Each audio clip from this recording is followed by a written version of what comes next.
Tem um homem andando no meio do nada, e a coisa tá feia pra ele. Esse velhinho tá sendo açoitado pelo vento. Ele mal consegue ficar de pé. Ele derruba o cajado. Ele devia estar fraco e com fome. Ele acaba caindo. Caído no chão, animais começam a se aproximar desse homem. Um urso, uma raposa e um coelho. Um milagre começa a acontecer. Esses bichos querem salvar a vida do velho. O urso vai atrás de alguns peixes. A raposa logo volta com frutas silvestres. O coelho não tem tanta sorte. Todas as tentativas dele de achar algum alimento falham. Quando o velhinho acende uma fogueira, o coelho pula no fogo.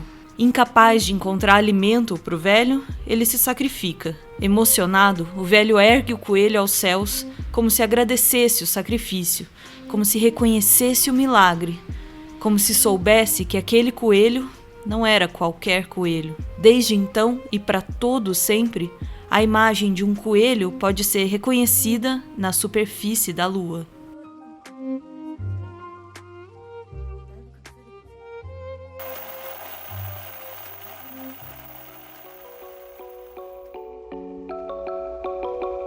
A história que você acabou de ouvir é a primeira coisa que aparece no primeiro volume desse mangá aqui, Buda, de Osamu Tezuka. Essa obra foi concebida entre as décadas de 70 e 80, mas só chegou ao Brasil em 2005 pela editora Conrad. Tezuka é celebrado como o pai do mangá moderno, e há boas razões para isso. Ele é o dono de uma vasta obra dentro da qual há espaço para celebrar tanto o budismo quanto o cristianismo. Tezuka tinha um apreço especial por tudo que se refere ao espírito, à essência. Seisho Monogatari é a visão dele para a Bíblia, e essa é uma obra que contrasta muito com o Buda. Aqui, quando quer introduzir o leitor aos mistérios da Bíblia, Tezuka opta por uma abordagem bastante literal. Ele faz uma apropriação direta do texto de Gênesis. E Deus disse: "E agora façamos o homem, façamo-lo à nossa imagem e semelhança. Que ele reine sobre os peixes do mar, as aves dos céus e todos os animais domésticos, selvagens, grandes e pequenos." E Deus disse ao homem: "Eis que lhe dou toda a erva que produz semente sobre a terra, e todas as árvores frutíferas que contêm em si mesmas a sua semente, para que lhe sirvam de alimento." Já na abertura de Buda tem aquela história sobre um coelho, que parece estar completamente deslocada da biografia do Buda que a gente vê na sequência. A pergunta é, por quê? O que é que o coelho tem a ver com o Buda? A gente vai chegar nessa resposta, mas só depois de um desvio para além da vida e da morte.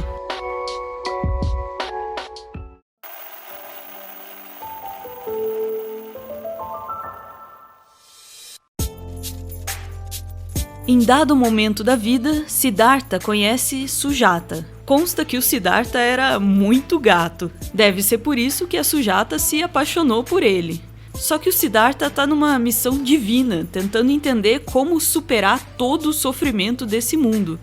Ele não tem tempo para viver um romance. Ao ouvir isso do próprio Siddhartha, a Sujata não se conforma. Ela chora, ela foge. E pior, ela se deixa picar por uma serpente, porque ela conclui que a vida não vale mais a pena. Sabendo que além de monge e muito gato, o Siddhartha também é médico, a família da Sujata vai atrás dele. Só que quando o Siddhartha chega lá, a moça já tá morta. Mas nem isso intimida o Siddhartha. O que ele faz na sequência é até difícil de entender. E se a minha mente pudesse entrar no corpo dela? E ele consegue. Sujata, quero falar com a sua alma. A alma da Sujata é uma entre muitas. O Siddhartha faz o que pode para trazer essa alma de volta e para tentar compreender isso que ele está vendo. A cena era tão magnífica, tão desconcertante, que o Siddhartha ficou paralisado e teve a sensação de ter visto algo que ele nunca deveria ter visto. É nesse momento que o Siddhartha se vê acompanhado por uma figura misteriosa. Aqui, o Siddhartha aprende que esses fragmentos da vida vão e voltam, se unem e se separam, encarnam e desencarnam, formando um universo que está em constante mutação. Depois de aprender tudo isso, o Siddhartha lembra que ele precisa trazer a alma da Sujata de volta. O problema é que o Siddhartha perdeu a alma da moça de vista. É nesse momento que a figura misteriosa diz: Cada pedaço de vida é igual. Pegue qualquer um para trazê-la de volta à vida. Mas o Siddhartha tem dificuldade para identificar se as almas pertencem a pessoas, animais ou plantas. Eu não te disse que animais, plantas e pessoas são feitos da mesma vida? O Siddhartha então agarra uma alma qualquer e coloca ela no corpo da Sujata. Assim, a moça ressuscita.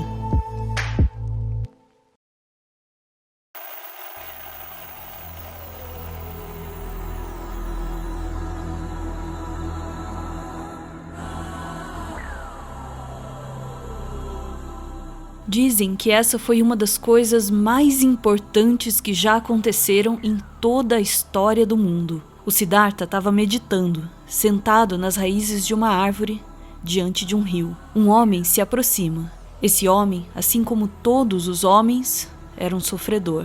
Ele ameaça o Siddhartha. Diz que vai matar o monge se a pergunta dele não for respondida de maneira satisfatória. Esse sofredor quer saber por que ele sofre. O Siddhartha não responde imediatamente. Antes, ele prefere ouvir e compreender os sofrimentos do sofredor. Me conte a sua história. Ouvir e contemplar seriam traços fundamentais da doutrina que nasceria naquele momento. Siddhartha ouve com paciência e manda real. Não existe ser humano afortunado neste mundo. O homem, antes ameaçador, chora como uma criança. Sabendo que a alma dele agora está preparada, Siddhartha ensina. Da mesma forma que as árvores, a grama, as colinas e os rios, os humanos existem como parte da natureza. Há um propósito para nossas vidas. Estamos conectados a tudo que existe. Você também é parte crucial desta rede. Siddhartha pede então que o homem observe o rio. O rio não tem nenhum desejo de parar de fluir ou de alterar o seu curso. Ele é perfeitamente natural. O Siddhartha tinha acabado de ensinar para esse homem que aceitar o fluxo natural da vida é uma coisa bela e livre de sofrimento. Os milênios seguintes provariam o poder e a longevidade dessa ideia. Siddhartha estava tão emocionado com o que tinha dito que entrou em transe. Ele foi lançado de volta àquele lugar além da vida e da morte, aquele mesmo lugar onde ele esteve para resgatar a alma da Sujata. Mas dessa vez foi diferente. Siddhartha viu a fonte primária de onde toda a vida emana, uma luz absolutamente sagrada. No instante seguinte, aquela figura misteriosa apareceu de novo. Parabéns, Siddhartha, você atingiu a iluminação. O Siddhartha compreendeu a grandiosidade da sua bênção. Enquanto eu viver, farei minha parte nesse universo. E foi a partir daquele dia que Siddhartha passou a ser chamado de Buda.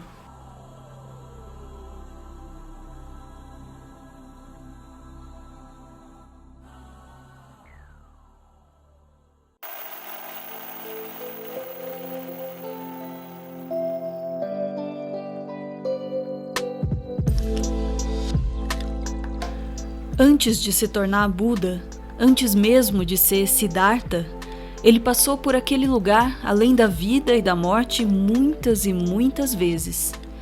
Para ser exata, ele passou por esse lugar 547 vezes.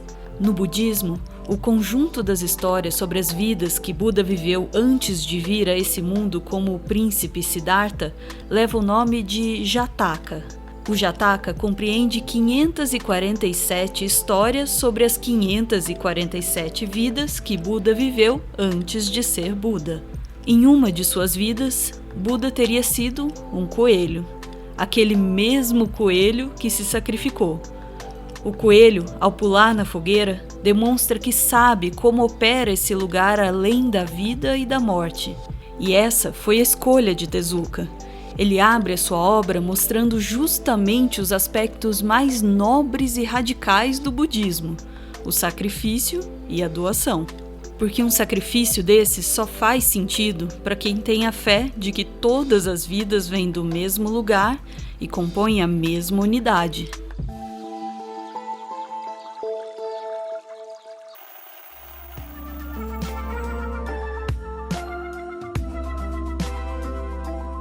Dia desses, a gente lançou esse livro aqui, Tudo o que você precisou desaprender para virar um idiota. I understood that reference. Esse livro compila, desmente e explica de onde saíram as teorias conspiratórias que hoje definem os rumos das políticas públicas do Brasil. Uma breve olhada no índice pode te ajudar a compreender melhor do que se trata. Tem um capítulo para explicar que essa conversa aí de marxismo cultural nasceu justamente na Alemanha nazista. Tem um outro para explicar que vacinas são seguras. E assim por diante até chegar nas conspirações envolvendo o educador Paulo Freire. O nosso livro está disponível em várias livrarias. Se você se interessou, tem os links para compra aí na descrição do vídeo. Você pode dar uma olhada, mas só se você quiser.